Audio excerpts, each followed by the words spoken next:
靚女，係咪你叫嘅茅台咖啡啊？粵語傳承，我係張弛。今日貴州茅台酒同瑞幸咖啡聯名嘅醬香拿鐵咧，真係紅爆網絡啊！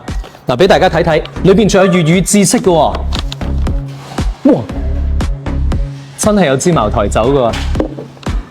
再睇下先。咦，仲有杯拿鐵。我哋試下溝少少落去先啊！哇，加咗都幾多㗎喎！睇下咩味道？哦，咖啡醒神，酒又醉人啊！呢種感覺好似喺巨無霸入邊食咗隻燒鵝髀咁啊，好 mix 嗱。有冇人覺得奇怪？點解貴州茅台佢嘅英文名係貴州茅台？係唔係飲咗假酒啊？連拼音茅台都寫錯？我同你講，唔係㗎。呢個拼音呢，同周潤發嘅英文名周潤發係同一個道理㗎。你睇下，貴州嘅州同周潤發嘅州，普通話粵語發音都係一樣嘅。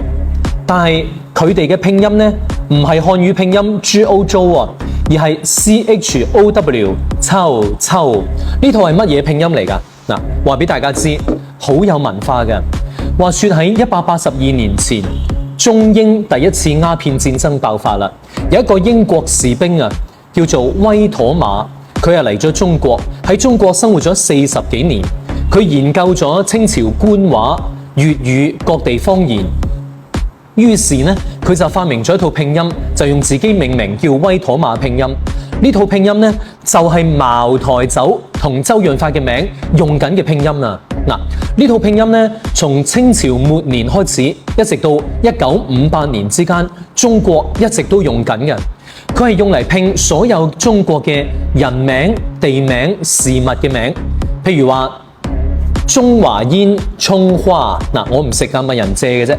譬如話北京 Peking， 譬如話青島青島，廈門 Amoy， 香港 Hong Kong， 功夫空夫，呢啲都係威妥瑪拼音。不過1958年普通話漢語拼音發明之後呢，中國內地就唔用呢套啦，但係香港仲用緊。佢哋從清朝末年一直到而家都用威妥瑪拼音去命名喺香港嘅人嘅英文名。譬如頭先講嘅周潤發，仲有就係劉德華 Andy Lau， 張學友 Jackie Chan， 呢啲都係威妥瑪拼音嚟㗎。係咪學到嘢啦？最後想問下大家，你最中意嘅香港明星係邊個啊？佢嘅名嘅英文威妥瑪拼音點寫啊？識寫嘅話寫出嚟啊！我喺評論區我會睇㗎。多謝。